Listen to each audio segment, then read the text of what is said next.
La diputada argentina Victoria Villarruel se encuentra en una visita a nuestro país, atendiendo, entre otras cosas, una invitación para brindar una conferencia sobre la batalla cultural en el Congreso de la República. Villarruel es parte de la coalición política La Libertad Avanza, liderada por el connotado economista liberal y ya declarado futuro candidato presidencial de la Argentina, Javier Milei. Estoy contento de recibirla en esta mesa. Diputada, bienvenida. Hola Diego, ¿cómo estás? Gracias por invitarme a tu programa. Bien. La conferencia que usted vino a dar se titula, como hemos anunciado, ¿por qué necesitamos dar la batalla cultural en América Latina?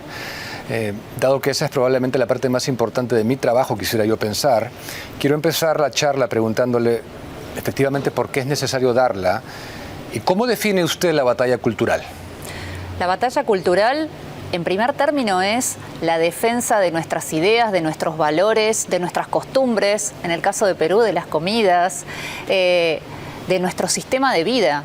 Y hoy ese sistema de vida está siendo cuestionado y atacado por grupos que actúan tanto dentro y fuera de nuestras naciones, que pretenden cambiarnos la forma de ver la vida, pretenden que aceptemos como válidas premisas que no hacen a nada de lo que conocemos los peruanos, los argentinos, los uruguayos, los chilenos, y nuestra región particularmente está siendo profundamente agredida por valores como la ideología de género, el indigenismo que busca la balcanización de nuestros territorios, el ambientalismo en el cual nosotros como naciones soberanas no podemos elegir cómo utilizar nuestros recursos naturales, sino que bajo una falsa ecología nosotros no podemos utilizarlos, pero otros sí, nuestros recursos.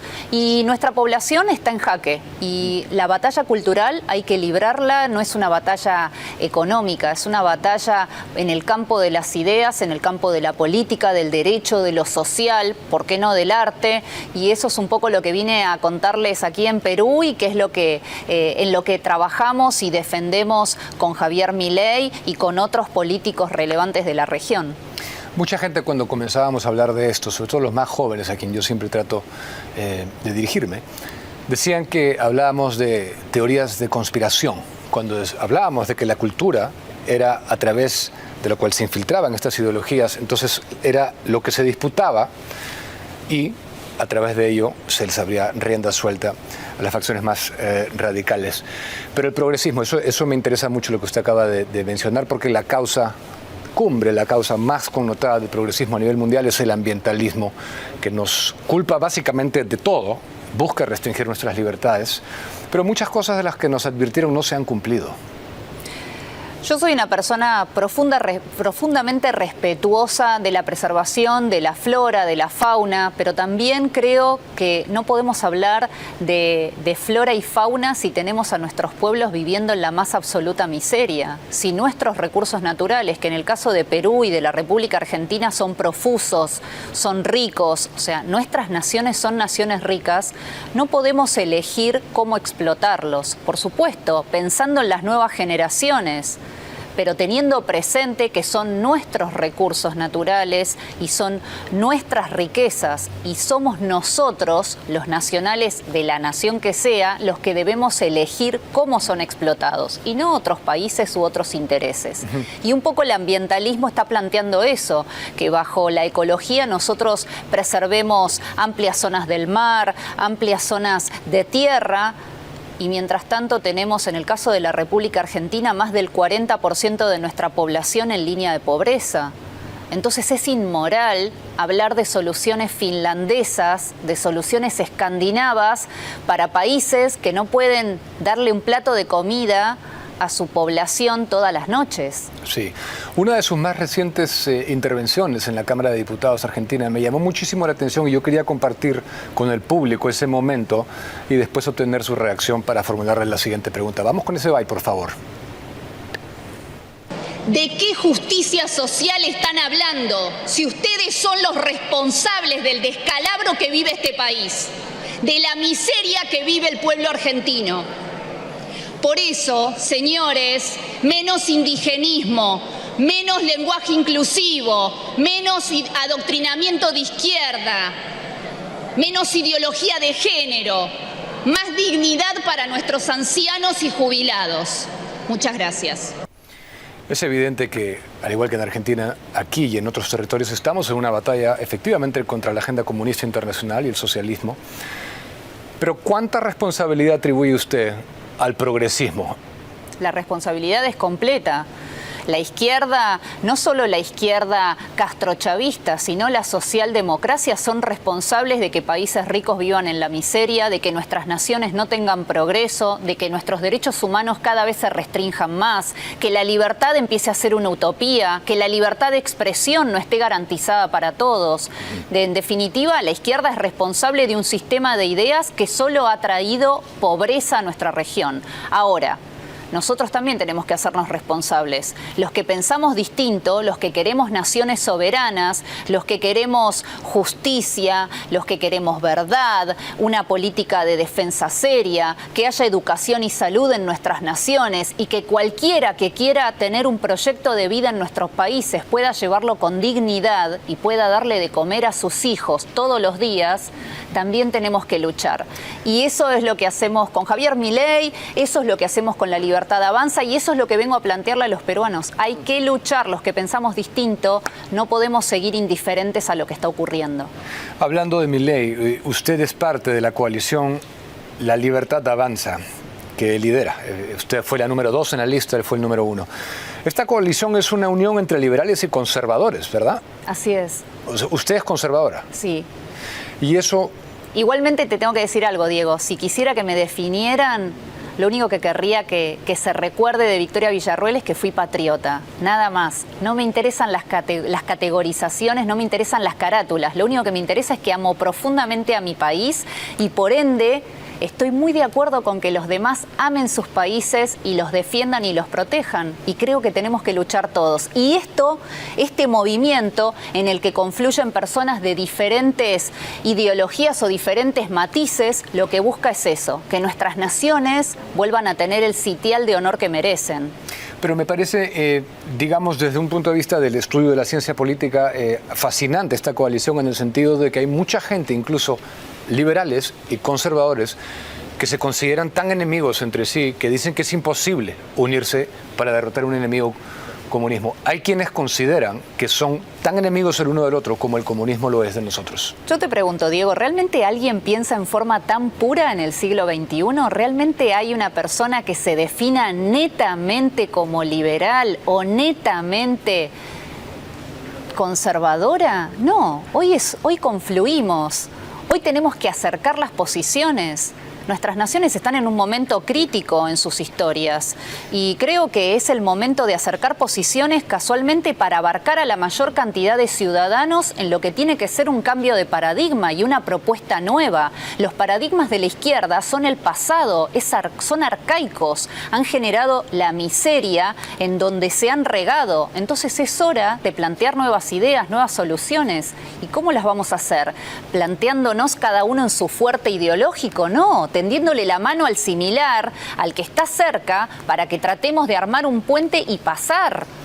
Sí, pero me parece fascinante, como decía, que se demuestre que es posible esa unión, porque el sector más progresista socialmente del movimiento liberal a nivel internacional nos decía que no era posible tener a liberales que defiendan la vida. Y Javier Milei es uno de ellos. Así es. Así es, nuestras premisas son la defensa de la vida, de la libertad y de la propiedad. Javier es libertario, yo soy conservadora, los dos queremos una nación que sea libre y soberana. Estamos de acuerdo en lo básico, estamos de acuerdo en los valores básicos para cualquier ser humano. Sin vida no hay ningún tipo de otro derecho, así que ¿cómo no vamos a acercar posiciones? Sí. Ahora, en una de las últimas votaciones también me llamó la atención que Javier Milei y usted fueron los únicos dos de toda la Cámara Baja que votaron en contra del proyecto de ley que buscaba digitalizar las historias clínicas. ¿Por qué se opusieron a esto?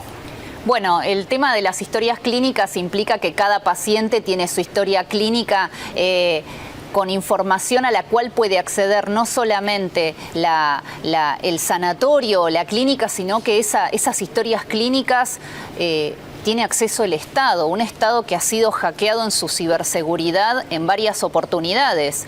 Como abogada de derechos humanos, a mí me interesa particularmente el derecho a la privacidad y me interesa que información tan vital como la de las historias clínicas, que es personalísima, no esté al acceso de cualquier funcionario corrupto, cualquier funcionario impune, cualquier funcionario que ha integrado organizaciones armadas que cometieron actos de terrorismo. Creo que esa es información exclusiva del ciudadano y por esa razón, en defensa del derecho a la intimidad y en defensa del derecho de cada ciudadano que su información sensible no sea pública si es hackeada, es que votamos en contra. Puede parecer una medida antipática o puede parecer una medida incluso que atenta contra la modernidad, pero si en Argentina no tenemos realmente asegurada la ciberseguridad, no puedo confiar en un Estado que no me va a dar la certeza de que mi información privada luego no va a ser usada públicamente o no va a ser usada para que yo no pueda acceder a determinados derechos. ¿En qué ha fallado, considera usted, la derecha en Latinoamérica? ¿Cuál es el mea culpa que se ha hecho desde ese sector? Veo dos posibles respuestas a tu pregunta. La primera es que no se ha implicado. Ha elegido no librar ningún tipo de batalla. Ha elegido mirar desde afuera todo lo que estaba ocurriendo en el quehacer político. Y segundo, ha planteado una batalla exclusivamente económica y no ha querido pelear en el campo de los derechos humanos, en el campo de lo social. Nuestros países son países, mal que nos pese, que están en Latinoamérica, en el tercer mundo. Yo estoy orgullosísima de ser argentina y estimo que vos también de ser peruano, pero la realidad es que no estamos en el medio del primer mundo. Por ende, tenemos que pelear determinadas batallas sabiendo que las soluciones también tienen que estar adecuadas a la idiosincrasia de nuestros pueblos. Entonces, plantear, mientras la gente no come, la legalización de la marihuana, realmente me parecen medidas, además de que son estrictamente cosméticas, que no apuntan a solucionar nada del devenir de nuestros pueblos. O sea que la derecha no ha entrado al campo de las ideas a ver la batalla política, la batalla comunicacional, que es la batalla de las narrativas. Exacto. Y yo quiero preguntarle por el gobierno actual de Alberto Fernández, porque Argentina era un ejemplo de que se podía erradicar el analfabetismo. A comienzos del siglo XX era un país comparable a Suecia, casi en el primer mundo, básicamente en el primer mundo, y uno del presidente de la nación en este momento escucha declaraciones que son, solamente las puedo comparar con las de un Pedro Castillo, un Gustavo Petro, gente de una ignorancia absoluta, en las cuales celebra que los maestros, por ejemplo, no hayan superado el umbral mínimo de tributación, por ende que estén en el nivel más bajo porque no tienen que tributar. ¿Cuál es el análisis que usted hace? Que desgraciadamente la política en las últimas décadas, particularmente en la República Argentina, ha caído en uno de los niveles más bajos de representatividad. O sea, quienes llegan a la función pública no son lo mejor de la sociedad argentina. Quienes están peleando en la arena política no son aquellos que están pensando en el bien común. Están pensando única y estrictamente en su beneficio. Por esa razón, dos ciudadanos comunes como Javier Milei y yo, en nuestra primera incursión política, terminamos representando un montón de ciudadanos silenciados. ¿Por qué? Porque la clase política no los representa. Porque la clase política está nada más preocupada en perpetuarse en el poder, en alternarse en el poder, en sostener determinadas ideas que incluso son foráneas, como la ideología de género o como el indigenismo, y no en plantear la solución de que el pueblo argentino viva con dignidad y que pueda tener un futuro en donde nació. Y seguir haciendo activismo político con el dinero de todos nosotros. Por supuesto. Y empernándose en los puestos con el dinero del pueblo. La pregunta final me ha dado el pase perfecto para hacérsela. En un minuto, diputada, usted es básicamente, políticamente hablando al menos, de las personas, si no la persona más cercana a Javier Milei. Objetivamente, dejando de lado la emoción, objetivamente, ¿considera que Javier Milei puede ser el próximo presidente? Sí, por supuesto. Es un momento histórico para la República Argentina. Es un ciudadano que no estuvo antes en política, que desde el primer minuto dijo, vengo a decir lo inconveniente. Si pierdo, me retiro de la política y seguiré mi vida. Y yo en eso lo voy a acompañar apoyando a quien decide poner toda su inteligencia, sus fuerzas y su tiempo para cambiar la Argentina. ¿Y qué le dice a la gente que ve con recelo, por ejemplo, las propuestas más extremas, como la de la anulación del Banco Central de Reserva? Hasta ahora no nos fue muy bien con las propuestas comunes, ni nos fue bien con el estilo correcto de la mayoría de la clase política. Tal vez es hora de experimentar finalmente al que no tiene miedo a nada. Y Sí. en eso nosotros podemos dar cátedra. ¿Sigue donando su sueldo? Sí, él sí. Cumplió. Bien. Así es. Muchas por gracias, supuesto. diputada, por estar Gracias. esta noche. La mejor de las suertes en su lucha. Gracias. Gracias a ustedes por sintonizar. Como siempre, los dejo en compañía de Rey con Barba. Sigan con el bloque estelar de Willax.